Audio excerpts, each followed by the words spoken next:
My father died last night. Those 5 words should have shattered my world. Instead, they made the man sitting across from me quietly smile. At exactly 6:28 on a chilly Friday morning, my phone lit up with my older sister's name. I answered without thinking. She didn't waste a second. Emily, Dad passed away during the night. Her voice was calm. Too calm. Then she continued. He signed everything over to me and Nathan before he died. There's nothing left for you. A man's laugh echoed behind her. My brother-in-law, Nathan. I guess you finally lost, Emily. I couldn't breathe, because the person they claimed was dead was sitting 3 feet away from me, stealing a strip of bacon from my breakfast plate. My father slowly placed the bacon back onto my plate. He looked at my phone. Then he looked at me. His blue eyes held something I had never seen before. Not sadness, not anger. Disappointment, the kind that comes only after someone has broken your heart for the last time. He leaned toward the phone as if he wanted to answer. I gently touched the mute button first. Not yet, I whispered.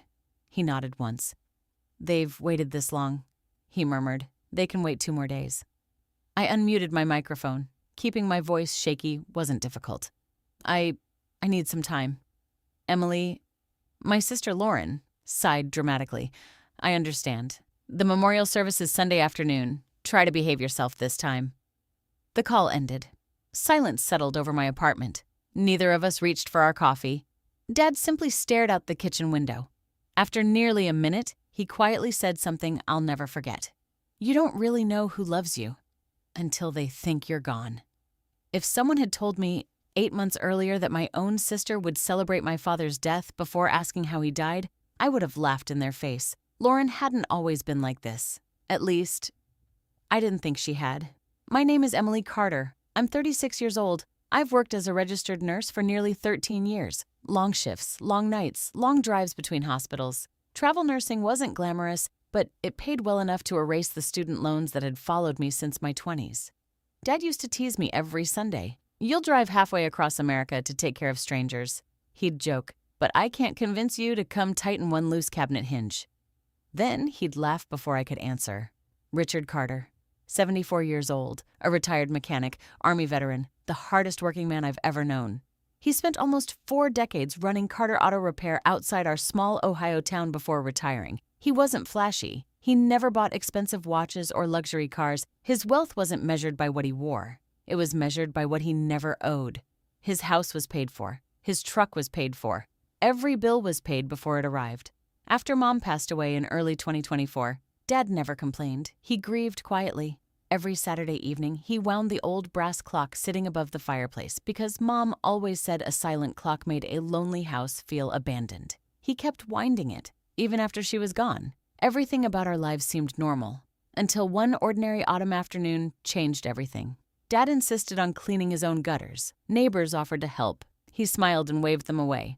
I've climbed this ladder for 20 years, he said. I'll survive another afternoon. He was wrong. One misplaced step, one hard fall, one broken wrist. The doctor said he'd recover completely after surgery. No one imagined that simple accident would become the doorway to something far darker. Because while everyone focused on fixing his broken bones, someone else had already started reaching for everything he owned. And none of us realized the real betrayal had already begun. In the hospital, one conversation sounded caring on the surface, but hidden inside it was the first move of a plan that would eventually steal far more than my father's money. The surgery went exactly as the doctors expected. A metal plate, a handful of screws, 6 to 8 weeks of recovery, nothing life-threatening, nothing that should have changed the course of our family forever. I was finishing a travel nursing assignment nearly 800 miles away, but I still drove through the night to be at Dad's hospital bedside, because that's what daughters do. When I walked into his room, Lauren was already there. She stood beside his bed holding a bouquet of bright flowers, her eyes red as if she'd been crying for hours. Nathan stood next to the orthopedic surgeon, smiling politely while shaking his hand. He looked more like a businessman closing a deal than a worried son-in-law. The moment he saw me, he walked over and wrapped me in a brief hug. "Emily," he said warmly, "don't worry about anything. We've got Richard covered." At the time, his words sounded comforting. Months later, I'd realized they were a warning. Dad smiled the moment he saw me. "Look who finally made it," he joked, lifting his bandaged arm. "Turns out these hospital beds aren't nearly as comfortable as they advertise." I laughed, even though tears burned behind my eyes. "You scared me." I scared myself, he admitted. I think Ladders and I are officially done. For the next hour, we laughed, talked, and teased each other like we always had. Everything felt normal, until the discharge nurse entered with a stack of paperwork. As a registered nurse, paperwork naturally caught my attention. I asked about his medications, his follow-up appointments, physical therapy, restrictions. The nurse answered every question patiently. Before I could ask anything else, Nathan gently stepped between us. I've already organized everything, he said with a reassuring smile. I've got copies of every document. Lauren nodded immediately. We'll handle all of it, Emily. You're already missing work because of this. Dad gave me a thumbs up with his healthy hand. Go finish your contract, sweetheart. I'll be fine. I hesitated. Something deep inside me whispered not to leave. But what reason did I have to distrust my own family? Lauren lived only 15 minutes away. Nathan worked from home several days each week. It seemed logical, responsible, safe. So I hugged Dad goodbye. I'll call every Sunday. You better, he smiled. I expect my weekly report. Those Sunday calls became our tradition long before Mom passed away. Neither of us ever missed one. I had no idea that promise was about to be broken. Dad moved into Lauren and Nathan's home the following week. Just until your wrist heals, Lauren insisted. No sense staying alone. Dad agreed. It'll only be for a little while. The first document they asked him to sign looked harmless, because, honestly, it was. With his dominant hand in a cast, paying monthly bills had become difficult. Nathan suggested a limited financial authorization so he could pay utilities, insurance, and property taxes while Dad recovered. It expires once you're back on your feet, Nathan explained. Dad read every page twice. He even asked questions. Everything appeared completely legal, completely reasonable. He signed it with his left hand. Looking back, that wasn't the mistake. The mistake was believing the favor would remain just a favor. Because manipulation rarely begins with something illegal. It begins with something helpful, something that earns your trust. A week later, Lauren posted a smiling photo online. Dad sat at her kitchen table enjoying homemade soup. The caption read, "Grateful to take care of my amazing father. Family always comes first." Hundreds of people reacted. Neighbors praised her. Church friends called her an angel. Everyone saw the picture. No one saw what was happening behind it. Even during our Sunday phone call, something felt different. Nathan answered before Dad could. He just fell asleep. I'll tell him you called. The next Sunday, the same answer. Then again, and again. 3 Sundays passed without hearing my father's voice. At first, I blamed bad timing. By the 4th week, my instincts as both a nurse and a daughter told me something wasn't right. So I ordered Dad a brand new smartphone. I set it up myself, loaded every family contact, added emergency numbers, even made my name appear as his first favorite contact. I shipped it directly to Lauren's house. 3 days later, the tracking number showed it had been delivered. When I asked Dad if he liked his new phone, Lauren answered instead, "Oh, that. He said he doesn't want it. Too complicated." I frowned. That didn't sound like my father. Richard Carter rebuilt classic truck engines for fun. He wasn't afraid of learning how to answer a smartphone. For the first time, a quiet feeling settled into my chest. Not fear. Not yet. Just doubt. The kind that refuses to leave once it arrives. And before long, that doubt would uncover a lie so carefully hidden that even I almost believed it. When Emily makes an unannounced trip home hoping to surprise her father, one unexpected conversation with an old family friend reveals a shocking truth. Richard hasn't been where Lauren claimed he was for months. For nearly a month, I kept telling myself I was overthinking everything. Lauren always had an explanation. Dad's resting. He's taking a nap. He's outside. He's busy. Every excuse sounded reasonable on its own. Together, they started sounding rehearsed. Finally, I couldn't ignore the feeling anymore. I took 4 days off between nursing assignments without telling anyone. Not Lauren, not Nathan, not even Dad. I wanted to surprise him. I imagined pulling into the driveway with his favorite apple pie from Miller's Bakery. I could already hear him laughing. "You drove all this way just to make sure I wasn't behaving." I smiled the entire drive. That smile disappeared the moment Lauren opened her front door. Her face froze, only for a second. Then the smile returned. "Emily." What a surprise. "It is," I answered. "I thought I'd spend a few days with Dad." She tucked a loose strand of hair behind her ear. "You just missed him." "I did?" She nodded quickly. "He left early this morning." "For what?" "A fishing trip." I blinked. "In March?" She forced a laugh. "You know your father." Actually, I did know my father. Richard Carter hated fishing. He used to joke that sitting quietly waiting for fish was the slowest way to waste perfectly good daylight. Something wasn't adding up. "Which lake?" I asked casually. Lauren hesitated, then answered. "Oh, one up north." One up north. Not the name of a lake, not even a county, just somewhere. Nathan suddenly appeared behind her carrying 2 coffee mugs. "Bad timing, Emily. He'll probably be gone another day or 2. His smile looked exactly the same as always, friendly, relaxed, perfect, too perfect. I stayed only 15 minutes, long enough to realize Dad's favorite jacket wasn't hanging by the door. His boots were gone. His reading glasses weren't on the kitchen table. It felt less like he was away for the weekend, and more like he hadn't lived there for weeks. Instead of driving back to my hotel, I headed toward Dad's house, the place where I grew up, the little white home on Willow Creek Road. The lawn had grown uneven. Newspapers were piled beside the porch. The mailbox overflowed with unopened envelopes. Dust coated the front windows. No lights, no movement, no sign that anyone had been inside for a very long time. I sat in my car staring at the house. Something inside me hurt, not because it looked abandoned, because Dad would never have let it look like that. He took pride in everything he owned. Even after Mom passed away, he mowed every Saturday morning. He polished the front porch railing twice every summer. He said a home reflected the people inside it. Now, his home looked forgotten, just like him. On my way out of town, I stopped at a small gas station. As I walked toward the register, someone called my name. "Emily."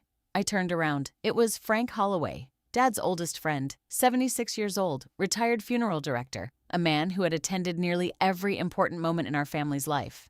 He smiled warmly before his expression changed. "I haven't seen Richard in months." I frowned. "Months?" "Lauren said he's staying with her while he heals." Frank looked genuinely confused. "He moved in with you, didn't he?" My stomach tightened. "No. He never moved in with me." Frank scratched his head. "That's strange. He hasn't been to the Veterans Club. Hasn't stopped by for coffee. Didn't even come to Bill Jensen's memorial. Dad never missed memorial services for his fellow veterans. Never. Not once." "When was the last time you actually saw him?" I asked. Frank thought for a moment. "Maybe late December." My heart started pounding. Lauren had just told me Dad was out fishing. Frank hadn't seen him in nearly 3 months. Someone was lying. I called Lauren before leaving town. She answered almost immediately. "Everything okay?" I kept my voice calm. I ran into Frank. "He said Dad hasn't been around lately." There was the briefest pause. Then she laughed. "Oh, Frank's getting forgetful. Dad's been spending time with different friends. People mix things up." Another answer, another explanation, another lie. I ended the call without arguing, because something had changed. Until now, I had been trying to convince myself I was imagining things. Not anymore. 3 days later, Lauren sent me a picture. Dad sat in an armchair. He smiled weakly at the camera. The text beneath it read, "See? He's perfectly fine. Please stop worrying." I stared at the picture for several minutes. Dad looked thinner. His smile didn't reach his eyes. Something about the photo bothered me. I couldn't explain why. There was a clock hanging on the wall behind him, a family photo, a lamp. Everything looked ordinary. Too ordinary. I saved the picture anyway. Months later, one tiny detail inside that photograph would expose a lie that had been carefully hidden from me all along. But before I could discover it, a phone call from an old coworker was about to reveal something far worse than I had ever imagined. Something no daughter should ever have to hear. The next call Emily receives doesn't come from her sister. It comes from a nurse who quietly asks one question that changes everything. "Is Richard Carter your father?" The call came on a Tuesday afternoon. I had just finished a 12-hour shift and was halfway through unpacking my suitcase when my phone rang. The caller ID showed a number I didn't recognize. Normally, I would have let it go to voicemail. Something told me not to. "Hello?" A gentle voice answered. "Emily?" "Yes. My name is Susan Harper." There was a brief pause. "We worked together years ago at Riverside Medical Center." It took me a second, then I remembered. Susan, a veteran nurse who had taught me more during my first year than any textbook ever could. "Susan, it's been forever." "It has." Her voice sounded unusually careful. "I hope I'm not overstepping. But is Richard Carter your father?" Every muscle in my body tightened. "Yes." Another pause. Then she quietly said the words that changed my life. "Emily, I think he's here." For a few seconds, I forgot how to breathe. "What do you mean, here?" "I work at Green Valley Care Center now." "He was admitted a little over 2 months ago." Susan lowered her voice. He asks almost every nurse if we've ever met a travel nurse named Emily. He says she's his daughter. My knees nearly gave out. No, that's impossible. My sister told me he's living with her. Susan sighed. I can only tell you what I've personally seen. He doesn't seem confused. He doesn't seem like someone who belongs here. He just keeps asking when you're coming. I grabbed my car keys before the conversation even ended. I'm leaving now. It's about 3 hours from you, she said gently. I know. I'll be there. The highway blurred beneath my tires. 3 hours. 3 endless hours. I replayed every phone call, every excuse, every missed Sunday conversation, every text message Lauren had sent. Had Dad really been inside a nursing facility this entire time, without telling me, or without being allowed to? I called Lauren twice. She didn't answer. Nathan didn't answer either. For the first time in months, neither of them called me back. That silence told me everything. Green Valley Care Center sat on the edge of a quiet county road. The building looked older than the surrounding neighborhood. The faded sign leaned slightly to one side. Several windows needed paint. As I walked through the front entrance, the familiar smell of disinfectant mixed with stale air filled my lungs. I've worked in hospitals long enough to recognize the signs immediately. This wasn't luxury care. It wasn't even average. The receptionist smiled politely. Can I help you? My name is Emily Carter. I'm Richard Carter's daughter. Her fingers stopped moving across the keyboard. Oh, I'll let the nurse know you're here. That tiny hesitation sent another chill through me. A few moments later, Susan hurried down the hallway. She hugged me before saying a single word. I'm glad you came. Her expression alone prepared me for the worst. But nothing prepared me for what I saw next. Room 214, second bed beside the window. Dad sat quietly in a worn recliner. He looked thinner. His shoulders had sunk. His gray beard had grown uneven. The confident mechanic who once rebuilt engines with his bare hands suddenly looked years older. Yet the moment he looked up, his eyes lit up. Those same blue eyes, still sharp, still unmistakably my father's. For a heartbeat, neither of us moved. Then he smiled. Took you long enough, kiddo. I crossed the room in seconds. When I wrapped my arms around him, he held on tighter than he ever had before. I've been trying to reach you, I whispered. His smile slowly faded. They told me, his voice cracked. They told me you knew I was here. I pulled back. What? They said you approved it. They said you were too busy with work. They said nursing was more important than your old man. My heart shattered. No, Dad, I swear to you, I never knew. He stared into my eyes for several long seconds, then something inside him seemed to relax. I believe you. Those 3 words nearly broke me. For the next hour, we untangled months of lies. His old flip phone had never broken. Lauren had taken it away. The smartphone I'd mailed, he never received it. The letters I'd sent, he had never seen a single one. Every Sunday, I thought he was ignoring me. He had been sitting in this very room wondering why his daughter had abandoned him. They had isolated us from each other, fed each of us the same lie, that the other one no longer cared. I felt sick, but Dad wasn't finished. There's something else. His voice dropped to almost a whisper. When they brought me here, they said it was only for 2 weeks while they fixed a room in the house. They kept saying, just a little longer. The weeks turned into months. Then he looked directly at me. His expression hardened for the first time all day. Emily, I never signed anything that said they could leave me here. The nurse inside me immediately took over. One question echoed in my mind. If Dad had never agreed to stay, then who had? Emily demands to see the admission paperwork. What she discovers in the administrator's office will expose the first document that should never have existed, and it points directly to Lauren and Nathan. I kissed Dad on the forehead before standing up. Stay here, I said quietly. I'm going to find out exactly how you ended up in this place. He nodded. Don't let them push you around. I won't. As soon as I stepped into the hallway, I wasn't just a worried daughter anymore. I was a registered nurse who understood patients' rights, and something about this entire situation felt dangerously wrong. The administrator's office was small. A tired-looking man in his early 60s sat behind a cluttered desk. His nameplate read, Michael Dawson. Facility administrator. He greeted me politely. How can I help you? My father is Richard Carter. I'd like to review the paperwork used to admit him. His smile faded slightly. I'm afraid only the responsible party can request those records. I folded my arms. I am his daughter. I'm also a registered nurse, and my father has just informed me he never agreed to stay here. Michael shifted uneasily. The responsible party listed on his file is Nathan Brooks. Nathan, of course it was. He has power of attorney. I looked him straight in the eyes. Does my father have dementia? Michael blinked. No. Alzheimer's? No. Any documented cognitive impairment? No. I leaned closer. So you're telling me a mentally competent man has been living here for over 2 months? Without ever being declared incapable of making his own decisions. He didn't answer. Instead, he slowly opened Richard Carter's file. The silence spoke louder than words. After several uncomfortable moments, Michael finally admitted something. Mr. Carter was admitted as a voluntary resident. Voluntary. The word echoed in my head. If it was voluntary, then he can leave whenever he wants. Michael hesitated. Technically, yes. Technically? There is no technically. If he's mentally competent, nobody, not even someone holding power of attorney, can force him to stay here.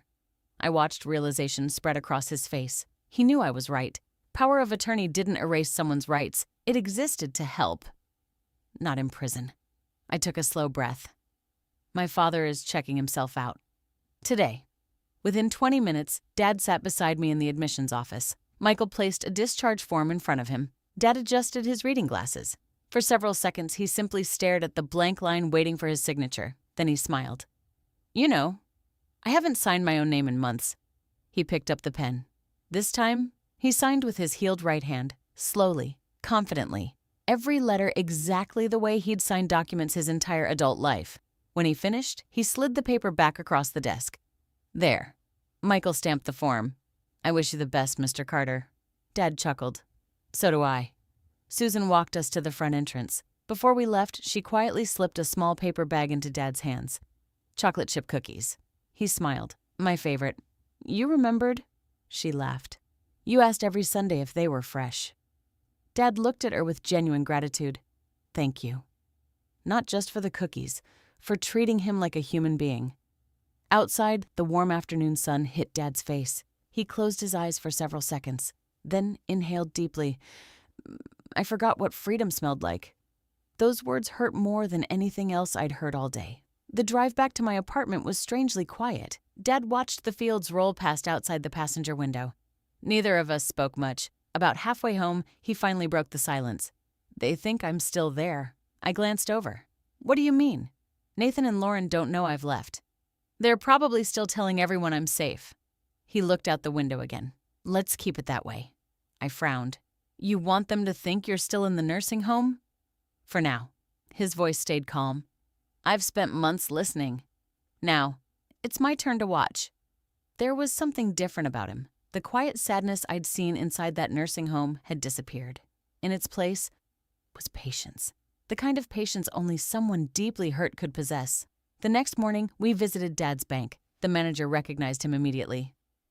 Mr. Carter, it's good to see you. Dad smiled politely. I'd like printed copies of every transaction from the last 6 months. No problem. A few minutes later, the manager returned carrying a thick stack of papers. Dad and I sat together in a private office. Neither of us expected what we were about to find. The first few pages looked normal. Utility bills, insurance payments, groceries. Then the withdrawals started. Large ones, very large ones. One transfer, then another, then another. Dad's hands slowly tightened around the statements. $38,500. He turned another page. $27,000. Another. $64,000. By the time we reached the final page, more than $214,000 had disappeared from his accounts. Dad didn't speak. He simply kept reading. One transfer caught my attention immediately. Brookstone Property, Holdings, LLC. I looked at Dad. Do you know this company? He slowly shook his head.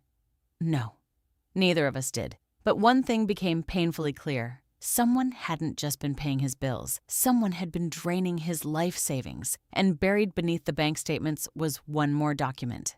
A loan application for a $180,000 home equity line of credit against Dad's fully paid-off house. The signature at the bottom claimed it belonged to Richard Carter. Dad stared at it for a long moment, then looked at me. I never signed this. The room suddenly felt much smaller. Because if that signature wasn't Dad's, then someone hadn't just stolen his money. Someone had committed fraud.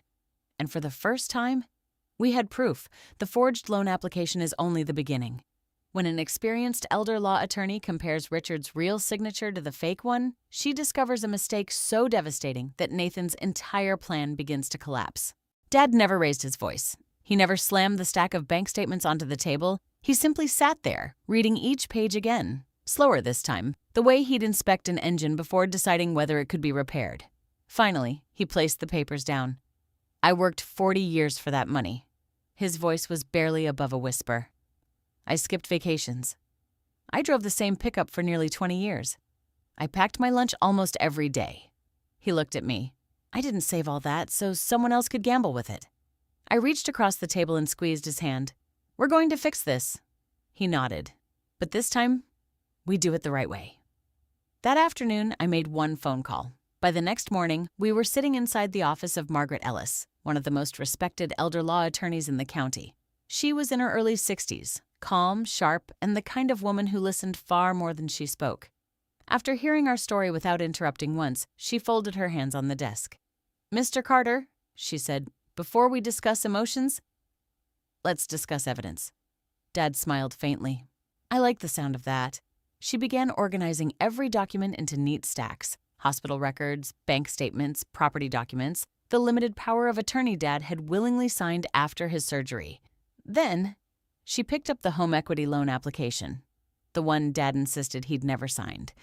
Margaret studied it for almost a full minute. Without saying a word, she pulled another document from the folder. "Dad," she said gently, "would you mind signing your name on this blank sheet?" He signed it naturally. No hesitation, no effort to make it match anything, just the signature he'd been using for decades. Margaret placed both papers side by side. Then she quietly smiled. "They made a very expensive mistake." She pointed toward Dad's genuine signature.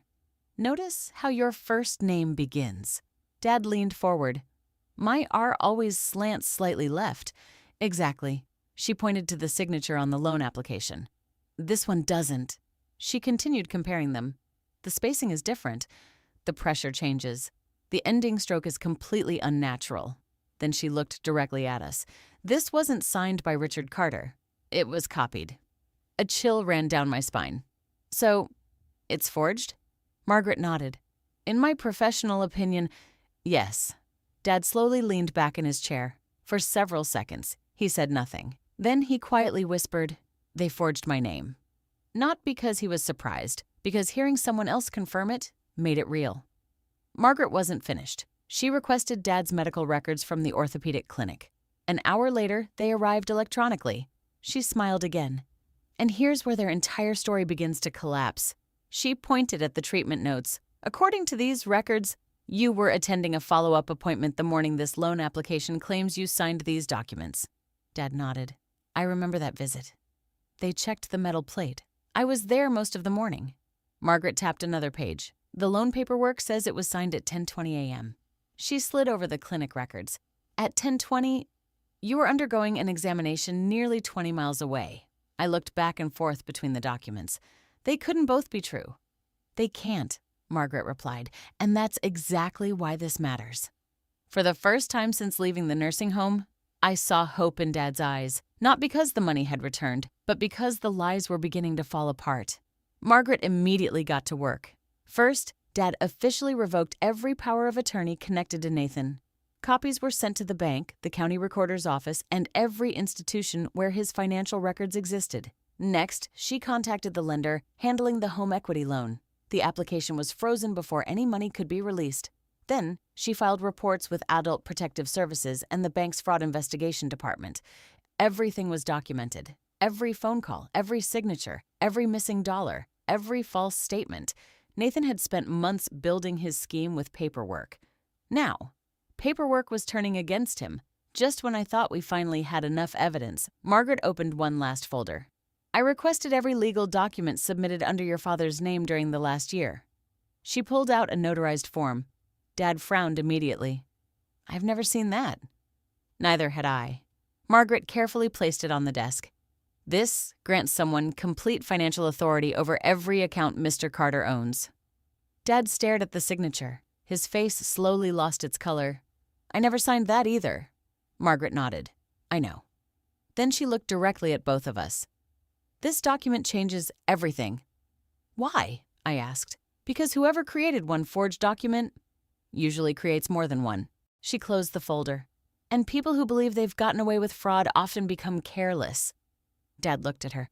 What are you saying? Margaret's expression remained calm. I'm saying we don't stop them privately. We let them believe they're winning. I frowned. You want us to stay quiet? For a little longer. She smiled slightly. Greed has a habit of exposing itself. And when it does, it rarely whispers.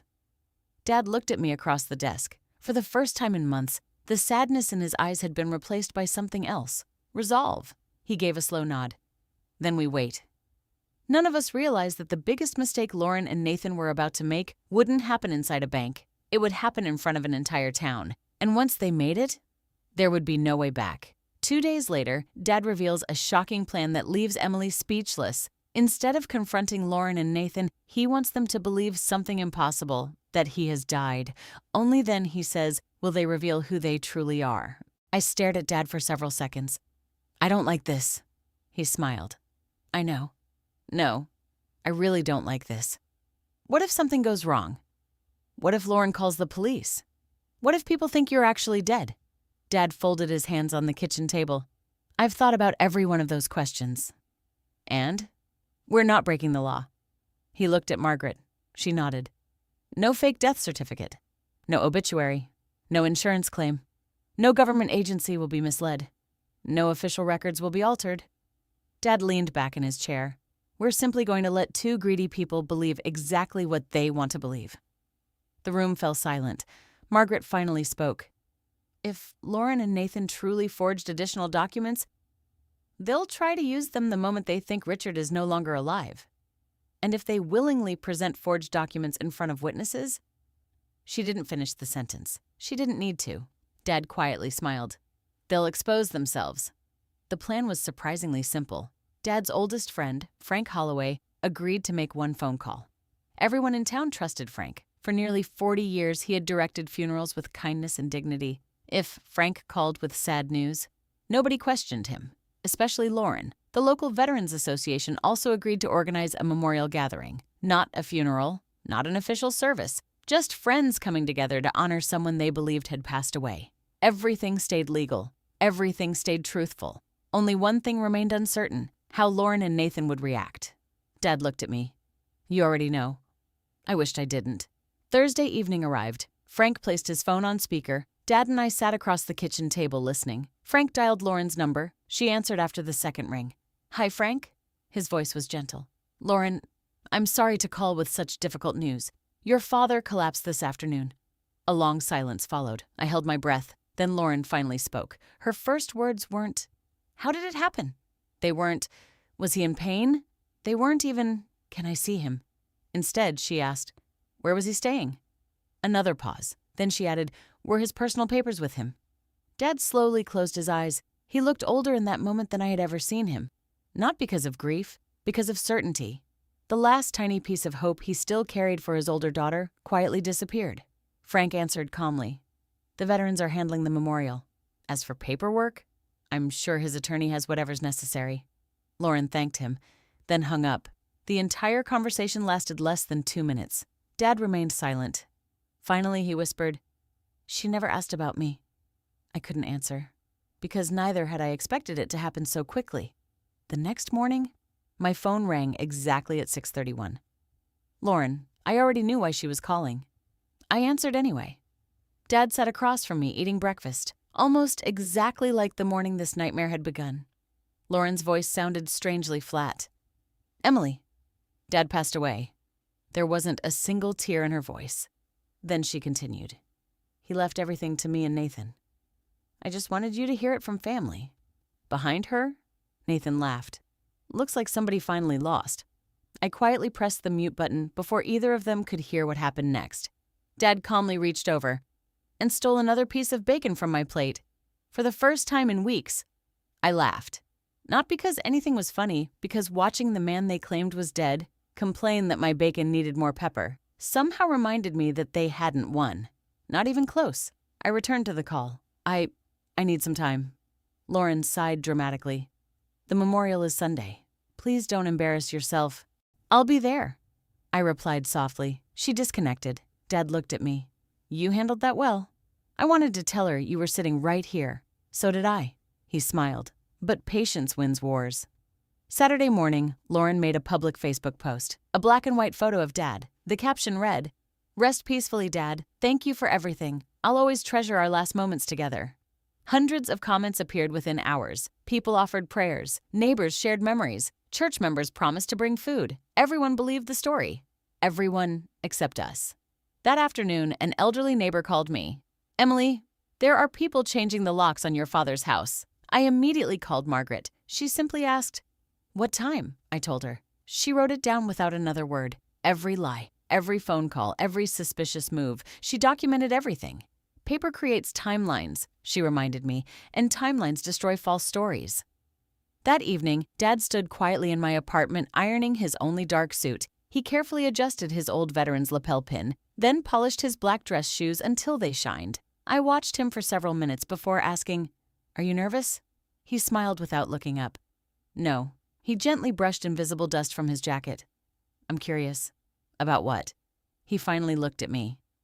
"I want to see who cries for me and who shows up for my house." Sunday afternoon was less than 24 hours away. Lauren believed she was walking into her father's memorial. Nathan believed he was about to inherit a fortune. Neither of them knew that the man they planned to bury would be waiting just a few feet away. And before the day was over, an entire town would witness the truth with their own eyes.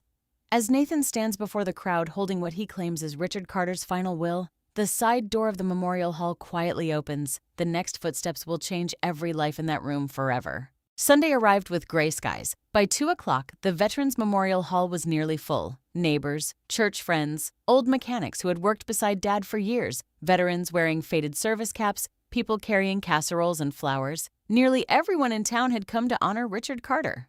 Or at least, the man they believed had died. Dad and I waited quietly in a small storage room behind the stage. A narrow crack between the door and its frame gave us a clear view of the hall. Neither of us spoke. Dad simply adjusted his tie one last time. "You ready?" I whispered. He smiled calmly. "I've been ready for months." Lauren arrived wearing a brand new black dress. Nathan followed close behind carrying a thick leather folder tucked beneath his arm. He greeted people with practiced sympathy, shook hands, accepted hugs, thanked everyone for coming. Watching him work the room, you would have believed he'd lost his best friend, not the man he'd been stealing from. At exactly 2 o'clock, Frank stepped to the podium. He welcomed everyone, shared a few memories about Dad's years serving the community. Then he quietly said, "Before we begin, Richard's family has asked to say a few words regarding his final wishes." Exactly as Margaret predicted. Nathan stood immediately. He walked confidently toward the podium, straightened his tie, opened the leather folder, then looked around the room. "Ladies and gentlemen," Richard wanted everything handled peacefully. He removed several neatly prepared papers. "My father-in-law signed his final will earlier this year." Lauren nodded dramatically from the front row, pretending to wipe away tears. Nathan continued. "According to his wishes, the family home, his savings, his truck, everything has been left to Lauren and me." The room grew noticeably quieter. People exchanged confused glances. Everyone in town knew how close Dad and I had always been. The story didn't feel right. Nathan noticed their hesitation. Instead of stopping, he made the biggest mistake of his life. He looked directly toward me. Richard also made it very clear that his younger daughter, Emily, would receive nothing. Several people gasped. Frank slowly adjusted the microphone. "I'm sorry," he said politely. "What date did you say that will was signed?" Nathan looked down. "April 18th. Frank nodded thoughtfully. "Interesting." At that exact moment, the side door behind the stage opened. The first thing people heard was the sound of slow footsteps. Then, silence. One by one.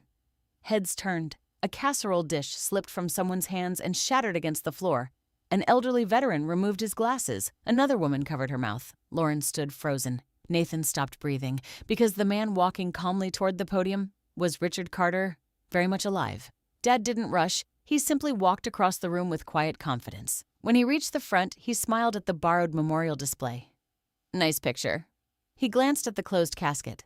"Little too fancy for my taste." Soft laughter rippled through the stunned crowd. Then Dad turned toward Nathan. "Son, dead men don't sign wills. The color disappeared from Nathan's face. He immediately pointed at me. "This is a setup. He's confused. She's manipulating him. He shouldn't even be here." The words came too fast, too loud, too desperate. Dad calmly folded his hands. "Funny. You just spent 5 minutes telling everyone I personally signed those papers. Now suddenly I'm too confused to know my own signature?" No one laughed. No one needed to. Nathan had trapped himself. Lauren finally found her voice.